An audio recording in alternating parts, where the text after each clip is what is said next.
Let us go over the solutions for the test 1. In the first problem, we have a permutation sigma, which is given in the cyclic notation. And the first part of this problem is to determine the inverse of sigma and to write it both as a cycle and in the usual notations. First, we're going to write sigma in the usual notations. So here we need to calculate the image of each index under sigma. The cyclic notation says that 1 goes to 5, 5 goes to 4, 4 goes to 2, and 2 goes to 3, and 3 goes back to 1. So using this fact, we see that 1 goes to 5, 2 goes to 3, 3 goes to 1, 4 goes to 2, and 5 goes to 4. So these are the conventional notations for a permutation. Now let's compute sigma inverse here. Let's start with the usual notations. So what we have to do is we have to reverse all the arrows. So here 3 goes to 1 in sigma. So in sigma inverse, 1 will go to 3. And 2 will go back to 4. Then 3 goes to 2. 4 goes to 5. And 5 goes to 1. So this is sigma inverse in the usual notation. Now, sigma permutes these 5 indices in a cycle of length 5. What sigma inverse will do, it will permute the same 5 indices also in a cycle of length 5, but going in the opposite direction. So this means sigma inverse will send 3 to 2, 2 to 4, 4 to 5, 5 to 1, and 1 to 3. As a cycle, sigma inverse will be, we can always start with 1.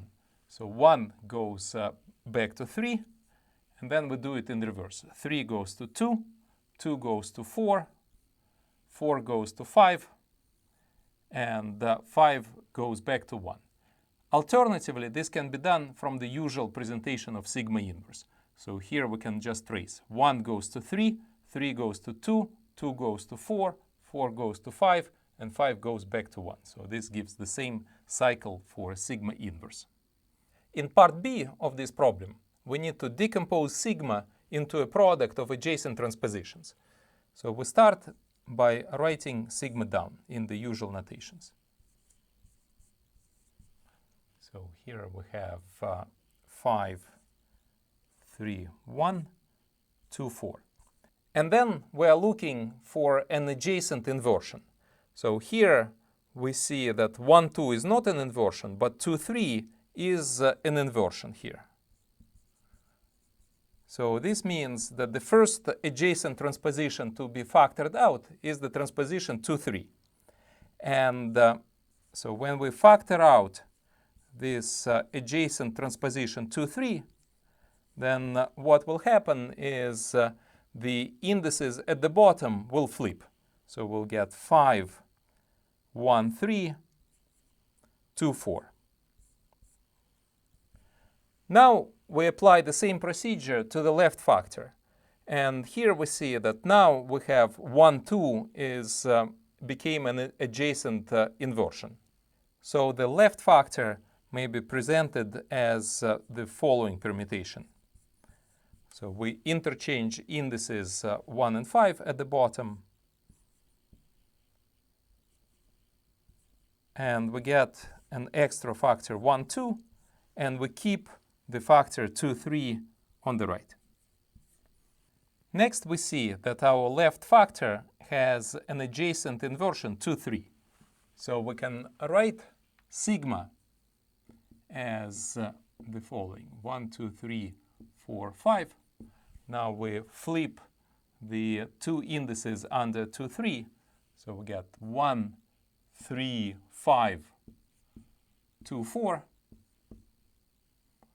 times 2, 3 times 1, 2 and times 2, 3 again. And here 1, 2 is not an inversion, 2, 3 is not an inversion, and the adjacent inversion is 3, 4. So this equals 1, 2, 3, 4, 5 times 1, 3. So here we have flip 2 and 5, 4, and we put an extra factor 3, 4, and keep all the remaining factors 2, 3 times 1, 2 times 2, 3. Next, we see that 2, 3 is an adjacent inversion. So if we factor it out, then our permutation will rectify to the following. So we get 1, 2, 3, 5, 4 times 2, 3, 3, 4, 2, 3, 1, 2, and 2, 3. And now we observe that the left factor is just a transposition 4, 5. So we get our final factorization is we have 4, 5 times 2, 3 times 3, 4 times 2, 3 times 1, 2 and times 2, 3. So this is the decomposition of sigma into a product of adjacent transpositions. Let us make one remark. So, of course, we know that if we take a transposition and multiply it by itself, then we will get the identity permutation. But here, in this decomposition, the factor 2, 3 occurs several times. Yet, we cannot cancel 2, 3 that is here and 2, 3 that is over here, because multiplication of permutations is non-commutative. So we cannot interchange these two factors. And because of that, so we are not able to cancel 2, 3 that is placed in different locations in this factorization. Finally, part C of this problem is to determine the parity of sigma.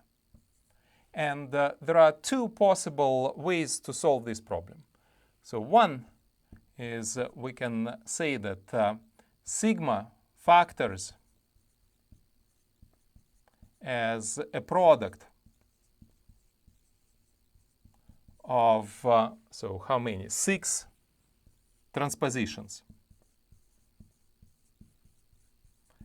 And each transposition is an odd permutation. So this tells us that the parity of sigma is equal to -1 to the power of 6, which is +1.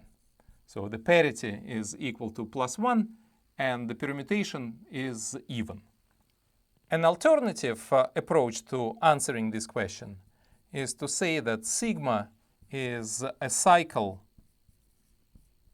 of length 5, and cycles of odd length are even, whereas cycles of even length are odd. So this tells us that sigma is even and the parity of sigma is equal to +1. In the second problem, we have two square n by n matrices, and both matrices have rank n. We need to prove that the product of these two matrices also has rank n. There are several different theorems that we can use in order to solve this problem. One possible strategy is the following. So we know the following theorem, so which was the last theorem in 1152, that says the following, that let A be an square n by n matrix, then rank of A is equal to n if and only if determinant of A is not equal to 0. Now, applying this theorem, we get the following. So since rank of A and rank of B is equal to n, and these matrices are n by n, so this implies by this theorem that determinant of A is not equal to 0 and determinant of B is not equal to 0. And then we have another theorem that says that determinant of the product of two square matrices is equal to the product of determinants. And here we know that determinants of A and B are non-zero. So this implies that determinant of the product A times B is not equal to 0 because a field has no divisors of 0. And then by the theorem on rank and determinant,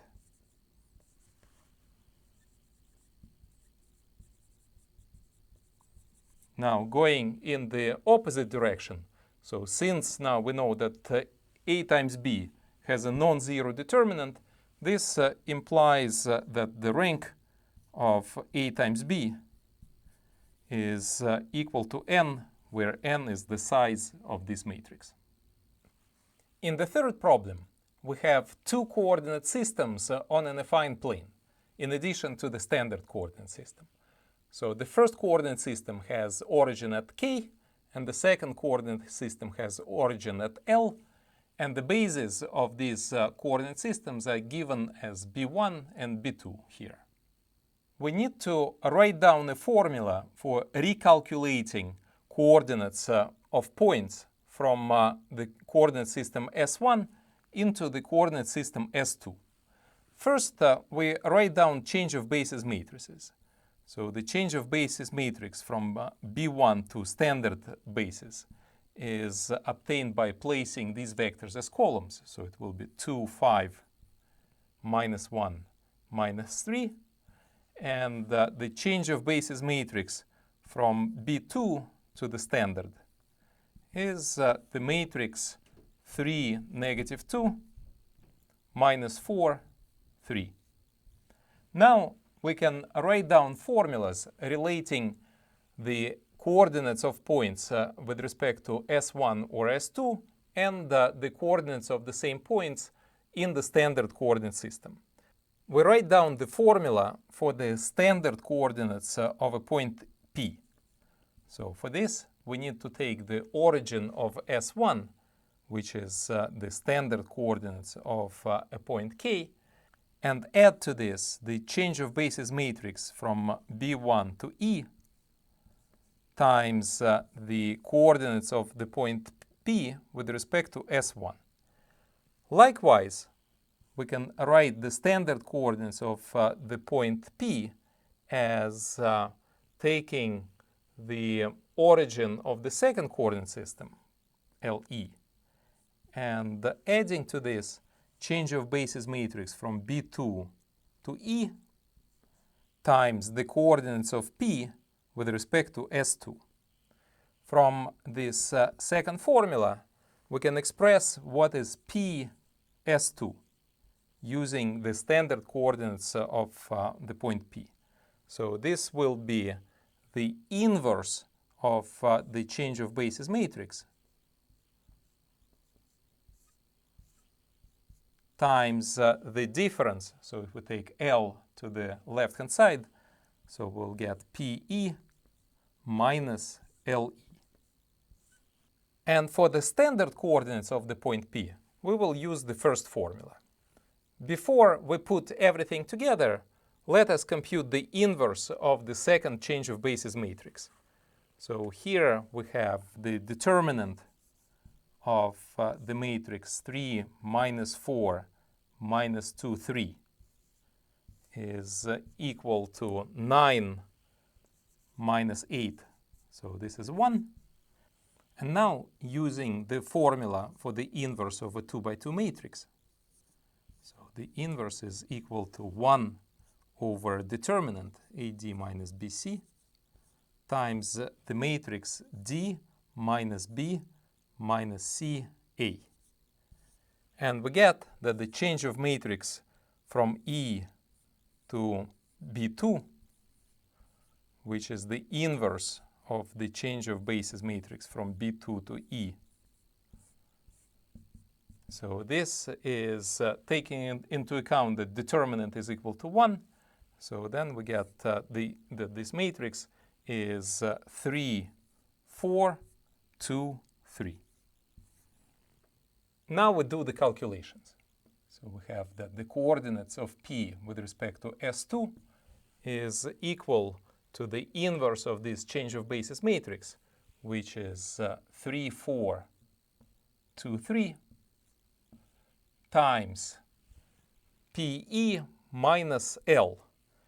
And PE is equal to K, which is 4 minus 1, plus the first change of basis matrix, so which is 2 minus 1, 5, negative 3, times the S1 coordinates of P, which is xy.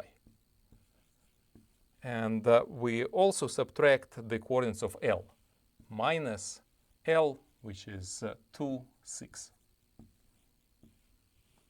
And we get here. So let's keep this matrix on the left, 3, 4, 2, 3, times.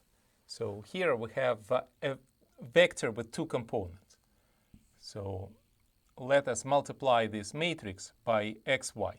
So here we get 2x minus y, and also we have plus 4 and minus 2.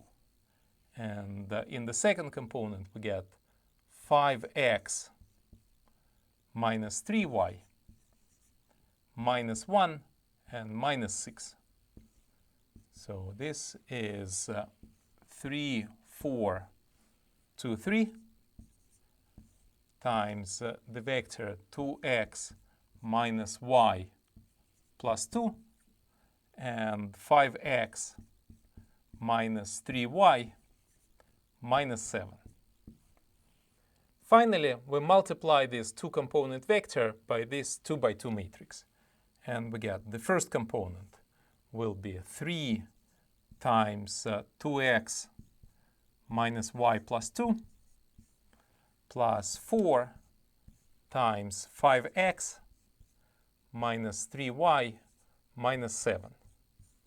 And the second component is 2 times 2x minus y plus 2 plus 3 times 5x minus 3y minus 7. And if we simplify this, then, the terms with x will be 6 plus 20. So this is 26x minus 3y and minus 12y minus 15y, and 6 minus 28 minus 22. And in the second component we have 4x plus 15x, that's 19x, minus 2y and minus 9y minus 11y, and plus 4 minus 21. So this is minus 17. So this is the coordinates of the point P with respect to coordinate system S2. In problem 4, we need to evaluate the following n by n determinant. And the first step that we want to do is we want to find a relation between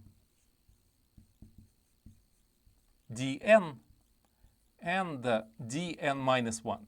So determinant of the same pattern, only of size n minus 1. And to do this, we are going to expand dn along the first column. So we see that in the first column we only have 2 non-zero entries. So this means that when we expand this determinant along the first column, we will get 2 non-zero terms. So we get that the first term will correspond to the coefficient of 1, and the cofactor that corresponds to the term. So here we delete the first row and the first column. And we see that this cofactor will have exactly the same pattern as Dn, only this will be a matrix of size n minus 1. So we get 1 times d n minus 1. So the second term is y times the negative sign, because we have to take alternating signs in checkerboard pattern, times determinant of a matrix which is obtained by deleting row 2 and column 1 from the matrix of Dn. So we have a determinant of the following form. So the first row will be x squared all the way up to x to the n minus 1. Then, okay, so we removed the second row. So now the new second row is row 3 with removed first column. So here we get y, 1, x, and so on. And then we see that the remaining will follow the pattern of the matrix Dn. Only, so this will be a matrix of size n minus 1.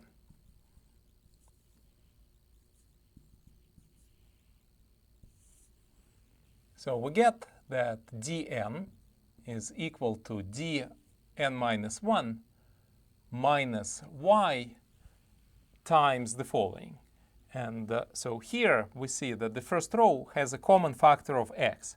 So now we're going to pull out a factor of x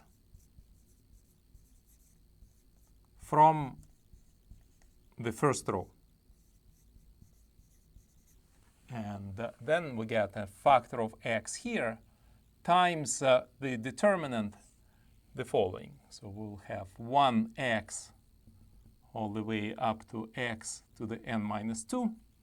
And then we have y, 1x, dot, dot, dot, 0, y, 1, and so on. And we have the pattern that is the same as the pattern for Dn, only it's of size 1 less.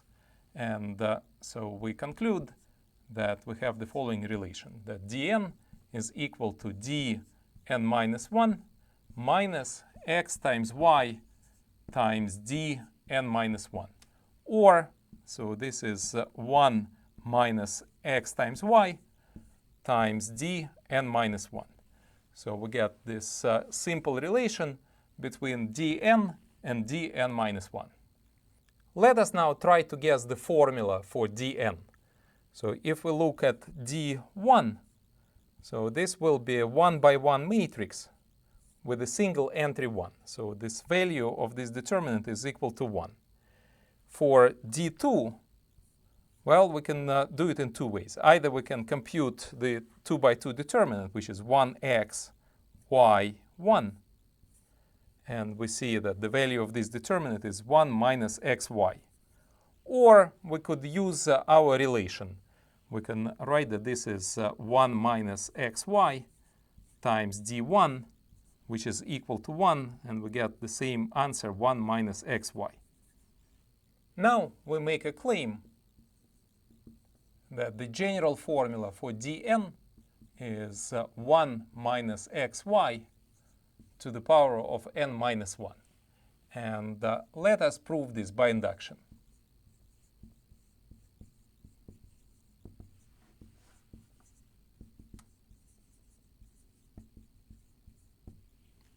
The basis of induction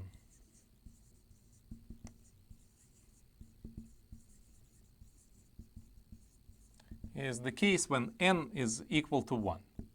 In this case, we have that d1 is equal to 1, which is 1 minus x times y to the power of 0. So, and we see that this equality holds. So the basis of induction is established. Let us prove the step of induction.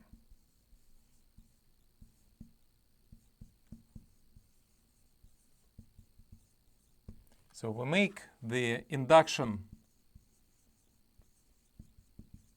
assumption that for a fixed n, dn is indeed equal to 1 minus xy to the power of n minus 1. And what we need to prove is the same statement for dn plus 1. So dn plus 1 is equal to 1 minus xy now to the power of 1 less, which is n. And to prove this, so we use the relationship between dn and dn minus 1. And this holds for all n. So this means that now here we can substitute n with n plus 1. So this relation will say that dn plus 1 is equal to 1 minus xy times dn. And so if we put it here, then we get 1 minus xy times dn. But by induction assumption,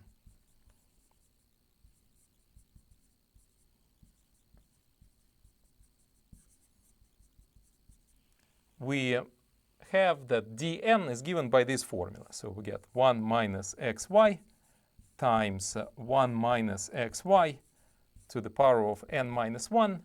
And combining these two factors, we get 1 minus xy to the power n.